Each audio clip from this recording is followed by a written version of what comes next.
ప్రేమ సముద్రం లాంటిది, అది ఎప్పటికీ తక్కువ కాదు.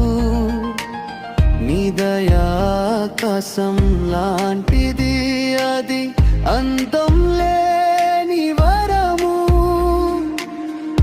ప్రతిరోజు నన్ను నడిపించు, నీ చేతిలోనే నా జీవితం, నీ ప్రేమలోనే ఆనందం.